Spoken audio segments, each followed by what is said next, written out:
What's up, y'all? What's up, y'all? It's a little bit windy outside and I'm mic'd up, so hopefully you guys don't hear too much of the wind noise. But at this point, it is what it is. It's been on my mind and my spirit to record this video for some time. The enemy is all around us, right? Stop letting your trauma define you. Stop letting your trauma write your story. Stop letting your trauma get the best out of you. Stop letting your trauma interfere with your personal relationships, your professional life. A lot of times we take the traumas, the life challenges, the obstacles that we faced when we were younger, and we bring it into our adult life. This is what happens when you live in a big city. But yeah, we're gonna keep this uncut and raw, pause. But we're gonna keep it just flowing and rolling. And hopefully they find who they're looking for. A lot of times we take the life obstacles and life challenges that we faced in our younger years, right? All the traumas that we've experienced, and we bring that and we take it into our adulthood.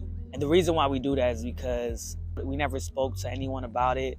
We never went to therapy to talk to somebody else about it. We just never went through it, right? You just went through those traumas and, you just accepted it for what it was, but you never put a period at the end of that sentence. And so because of that, a lot of those things you bring into your adult life, you bring it into your relationships, and it just carries on from relationship to relationship. And what I realized now, being in my 30s, is that if you do not face those traumas head on, they will resurface. They will reappear in your life. Somebody can say something and next thing you know, you're triggered and you're spiraling out of control just because you haven't dealt with that issue. It is so important to deal with your trauma because you'll spend a lot of time projecting how you feel on other people. You'll spend a lot of time taking things the wrong way, taking things personally, feeling like the world is against you almost, right? And that's not a good way to live. Unresolved trauma can manifest in many ways, which is why it's important to address it. Trauma can also distort our perceptions of ourselves and others, leading to feelings of shame, guilt, or unworthiness. These distorted beliefs can sabotage our relationships, causing us to push others away or engage in self-destructive behaviors. I see far too many adults carrying around baggage that they've had for years on top of years. It's things that they haven't addressed, it's things that they haven't even talked about, but yet it plagues their life, right? They're unable to form healthy relationships. Their emotions are out of whack. If you don't resolve your trauma, there's no way that you're going to be able to be the best version of yourself because there is something that is blocking you, which is your trauma. I've had some challenges in the last couple of years myself, and ultimately, I believe that suffering leads to salvation. We have to somehow accept and not deny but feel our suffering, and then we make one of two decisions.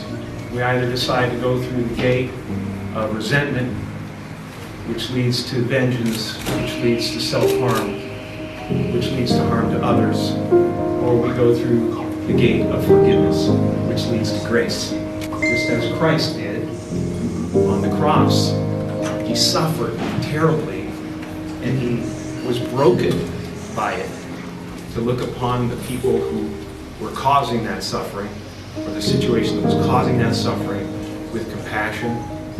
It's going to stop you from moving forward, whether that's mentally, physically, emotionally. It's going to impact your health 100%. I found it very interesting because the more and more that I learn about trauma, how it impacts you and things like that, if you continue to not face your trauma head on, it will just eat you from the inside out. You can get sick because you are just holding on to your trauma. It's like you're carrying dead weight. And if you don't let it out, it will just manifest and grow inside of you. And it will get you sick.